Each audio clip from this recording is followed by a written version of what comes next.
player ratings, and starting off with Guillermo Vicario. Sim gives him a 4. I gave him a 6. I mean, to be honest, the guy had pretty much nothing to do in the game. Should have done better with the first goal. Couldn't really have done anything with the second goal. Yeah, I just thought it was a quiet day from Vicario. Yeah, again, I didn't watch the full 90 minutes, so take that into account. But yeah, has to be doing better with that first goal. Has to, in my opinion. I think that goes down to him. I think his positioning's all wrong. I think he has to save. I think most top goalkeepers save that goal.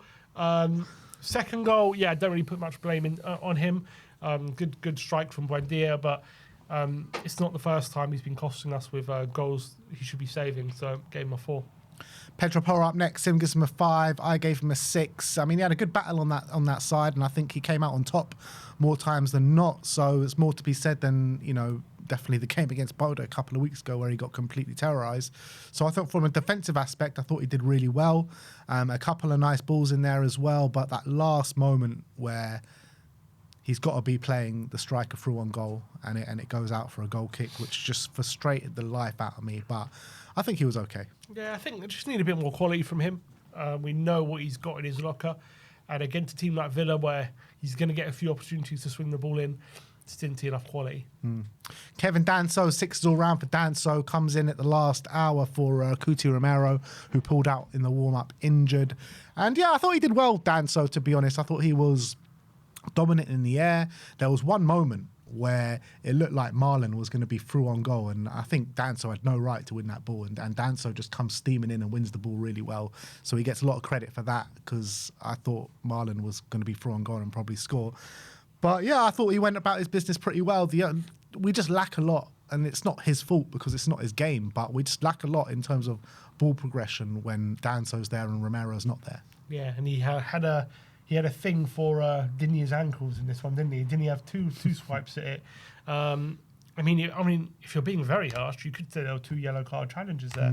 I don't think he got booked for one of them. The other one was in the box. There was no VAR on it. But again, on another day, it wasn't a great challenge for him. So he's got to be careful there. But I think defensively came in, did his job well. But as you say, there's a massive drop-off in quality on the ball. Yeah, and also actually for the first time, I thought his long throws actually caused problems. Caused a lot of problems in this game. Next up, Mickey van der Ven, 7s all round. Had the captain's armband on for us in the absence of Cuti Romero.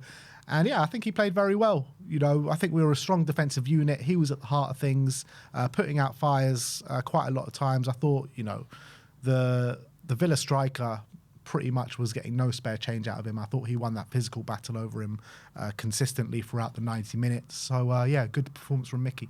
Yeah, solid. Didn't make... look, he's so consistent, Mickey van der Ven.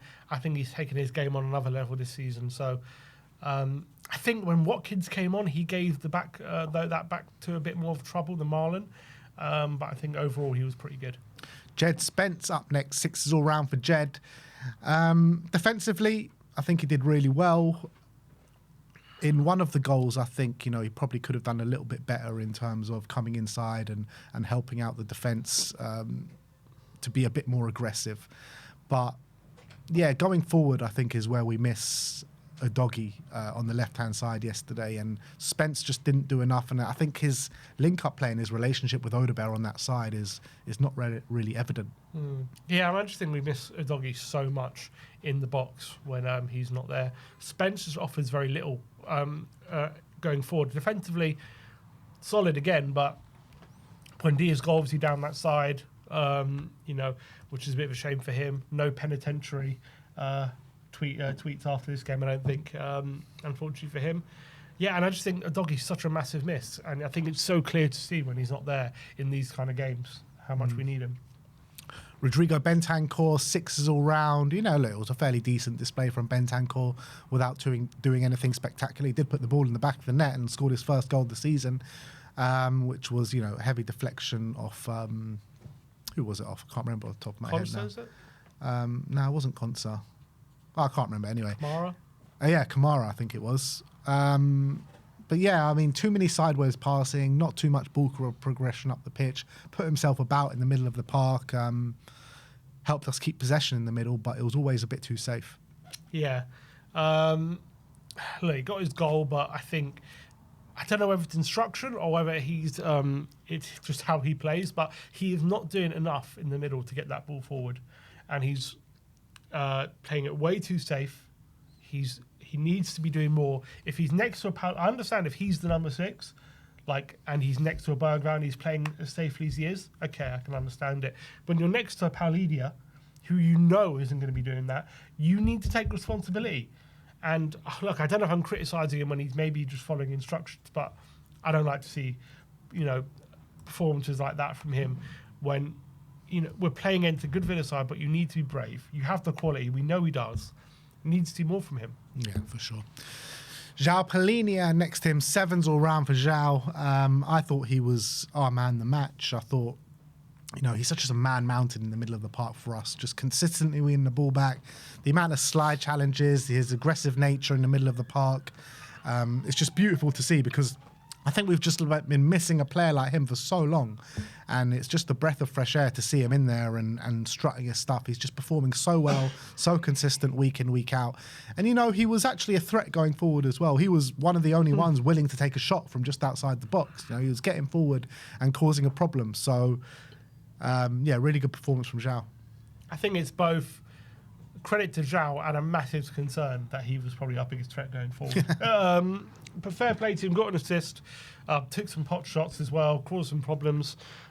His physicality in the Villa box always causes problems, because that's what he offers. But I thought he played really well.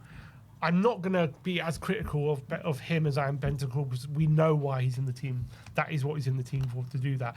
I feel like if Bentancur's in the team next to a Palhinha, I expect more from him. He's going to be the one given license to play the ball forward and get forward a bit more, and he's not doing it. So fair play to Palhinha, did well, good performance. But yes, still as well with him, when he's on the ball, I want to see a bit more positivity.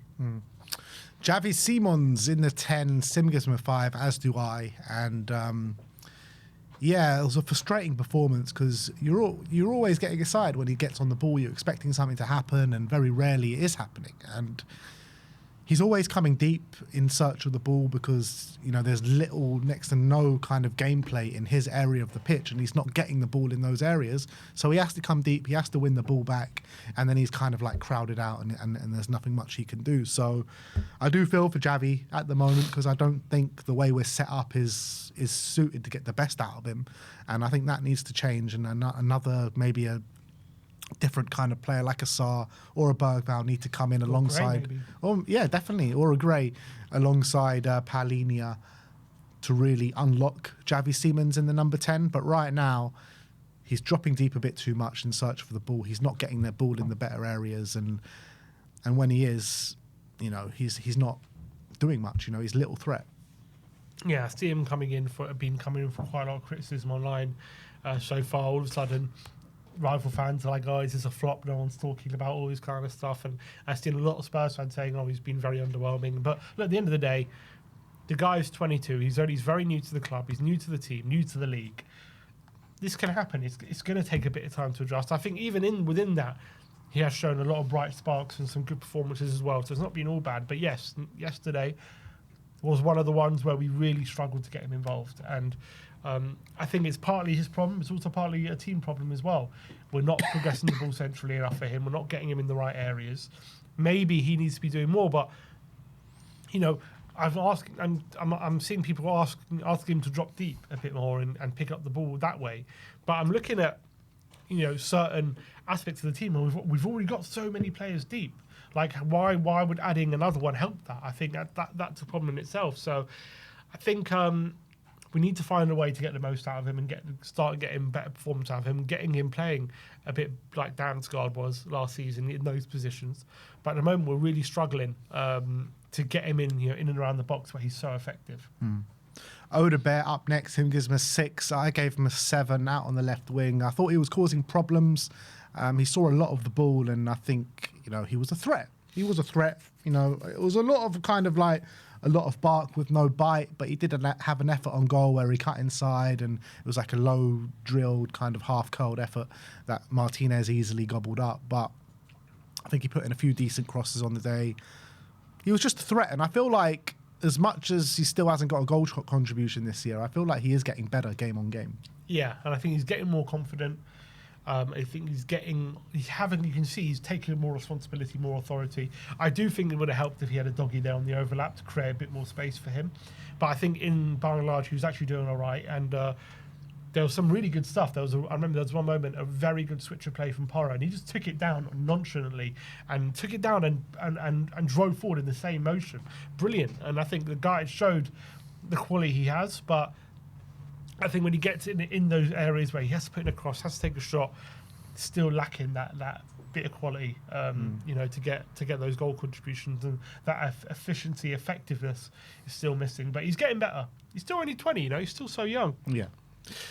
Mohamed Kudus up next. Him gives him a 6. I gave him a 7 as well. And with Mohamed Kudus, look, I thought he was a threat. I think he's come under a lot of criticism for this game, but I just think it's because he hasn't hit the heights of like 8s or 9s, and that's what he's been getting consistently this season. The stats tell you it was 6 attempted dribbles and 0 completed, which is completely different to what we've seen this season. But brilliant cross that forced the goal that found Palhinha at the back post. He had another one from the right-hand side, which was causing problems. And look, the better Kudus gets, the more attention he's going to take from the opposition. And now you're looking at in this game, they put all their attention onto Kudus, 2 free men on him. And I still thought, he created a few chances and impacted the game in some way. Look, nowhere near as much as he's been doing over the past couple of weeks. But as well, I think because of he's getting so much attention, it does free up the other side of the pitch, and that's where we need the left-hand side to come alive. Yeah, and Xavi as well. We just need the others to be contributing, because we can't just basically keep relying on Kudus to be our only source of creativity. It's not sustainable. Teams are going to work that out. I think even in that context, he still created, and he still did quite well. But there was way too many times where he's got time and space down the right-hand side, putting across early. There was men in the box ready and waiting, and he delayed it, and he just didn't get the timing right. And I think that's something he needs to work on, when to release the ball, when to cross the ball, when to dribble. Because I think too often he's always concentrating on getting the ball in and taking his man on, whereas sometimes he's getting it down the line and playing it early is the best way, and sometimes he doesn't see the pass early enough, so it's something he needs to work on. And last of the starting 11 is Matisse Tel. 5s all round for Matisse. Yeah, I think he was just a bit kind of non-existent, a bit isolated up top. He had that one chance where he's got to be putting that in the back of the net.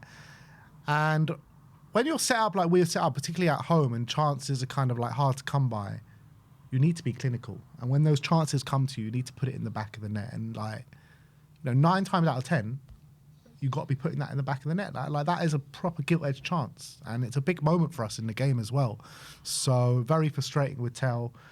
And look, he's got Muani waiting in the wings to start in the number 9, albeit when Muani came on, he also missed a bit of a sitter and fluffed his lines. So we've got Richarlison waiting in the wings as well. He came on and didn't do much. So we're struggling in the number 9 position at the moment. Yeah, I think it was a tough performance for Tel. Very difficult against Consa, Pau Torres, 2 very experienced centre-backs at this level. And Tel struggled to get any spare change out of them, to be honest, apart from that one moment, which I think came from a throw which came back out, and he put the ball across the face. He's got to be burying that. I don't know what happened. He takes his eye off the ball, completely misses it, air shot, and he has to be burying it. That would have obviously affected him badly, and he got taken off, hooked after an hour, which I think tells the story of his game. Yeah. Richarlison came on at half time, I think. 60, wasn't it? Or 60, sorry. Sim gives him a 5. I gave him a 4. I just don't think he changed much. Didn't change anything. Was running about a bit, but yeah, I can't remember one thing he did positively. Yeah, and then he moved over to the left, I think, didn't he, when Muani came on. I think he has to be doing a lot more, sorry. Yeah, I want to see him doing what he was doing early in the season, when he's really battling with the centre-backs and winning those duels and coming out on top. That seems to have gone recently from him, so he's nowhere near being as involved as he was. Yeah. Obviously, Muani comes on, which we're all clamouring for, with him returning back from injury. And yeah, he just looked a bit lethargic, didn't he? He was only 10 minutes, but a cross comes across the goal mouth, and you think, all right, this is the perfect opportunity for Moani to get off the mark, and he just kind of mishits it, doesn't he? It's exactly the same as Tell. Yeah.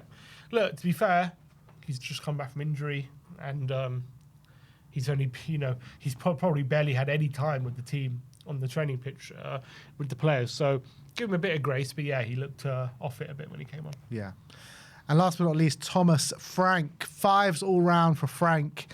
And look, he needs to start learning from his mistakes. He needs to add more ball progressors into the middle of the park, whether it be Sarr, whether it be Bergvall, whether it be Gray. I don't care at this moment in time. Just play someone else. Sorry, that's not Bentancur and Palhinha together.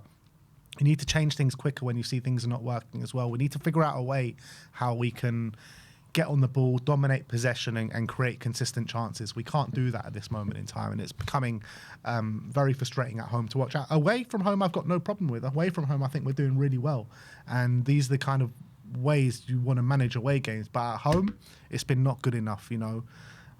We beat Burnley 3-0. Apart from that, every other game's been a real big disappointment. Yeah. So he needs to figure out some sort of way to change our kind of fortunes at home. Even the Champions League game against Villarreal weren't good enough. So yeah. And he's lucky he's not 3 losses with the Wolves game as well. Yeah. Very lucky.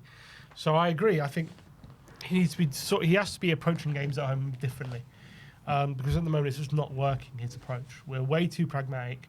We're not offering anywhere near as much chances. I think it works away because, you're obviously the home team expecting to come out a bit more. They're at home. They're going to attack a bit more. So the fact that we're having less chances, we're being defensive solid. That's a good thing away from home. But at home, he has to understand you don't want to just be completely open. But we can't keep playing like we are at home and expect the fans to be happy. And it's not working as well. It's not like we're getting results. We should really be sitting here with 1 win and 3 losses. We're lucky for him. It's 1 win, 1 draw, and 2 losses. But at the moment, we're not creating enough at all. Nowhere near enough. We're way too reliant on set pieces. We're not progressing the ball forward enough, quick enough at all. We're not getting our most creative players involved anywhere near enough. And it's almost as if we're behind at all, we have very little answer as well. So, yeah, Frank has got a lot of food for thought when it comes to how we're playing at home. Absolutely. So those are our player ratings. Let us know in the comment section below. Do you agree, disagree? Put your ratings in the comment section below. We move on